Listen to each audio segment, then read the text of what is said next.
Hello, and welcome to episode 2 of Rushmore Talks, our series of talks and conversations around themes which are thriving in the world today.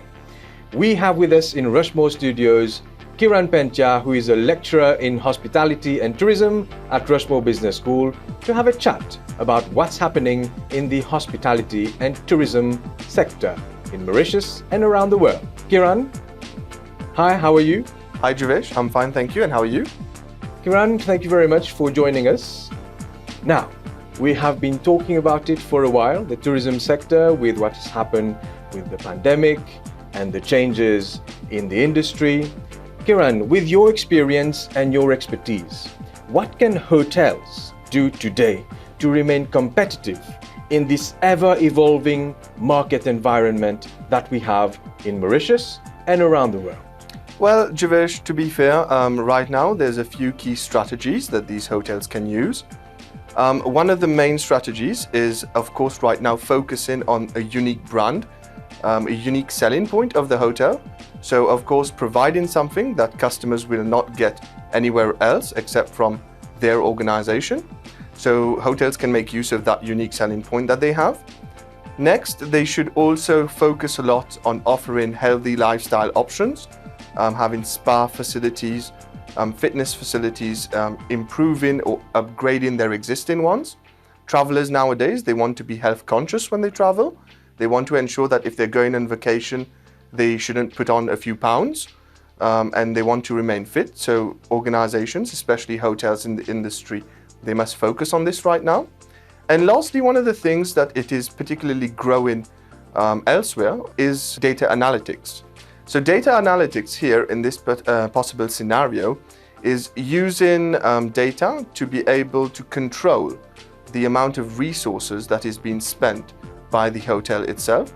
So of course, I recently read an article whereby data analytics is being used by restaurants in the hotel to control the food portion that is being served to customers.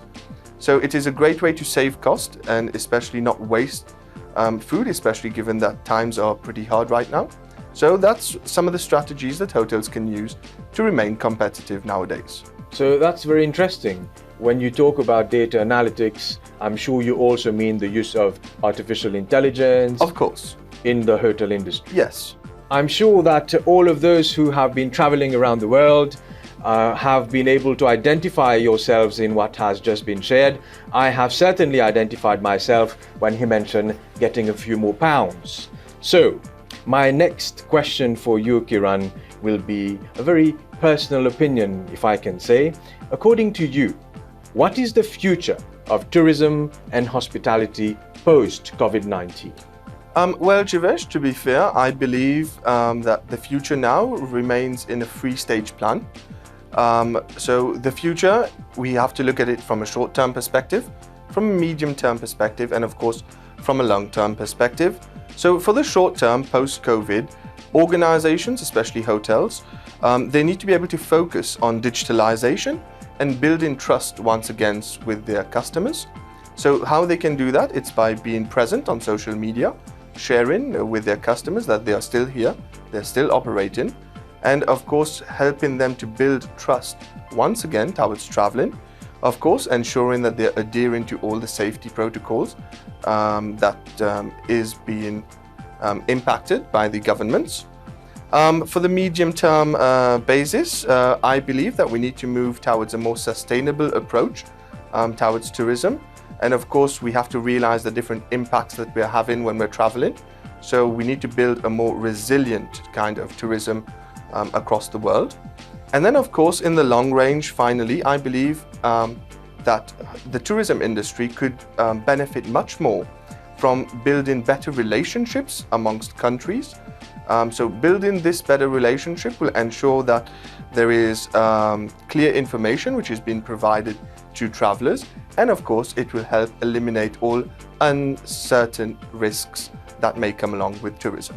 Thank you very much for your insight, Kiran. So what you're saying really is that the mobile phone is probably the next best ally that hotels can have in re-getting the industry back on track after COVID. Yes, indeed. I believe a lot of people, everyone uses social media nowadays.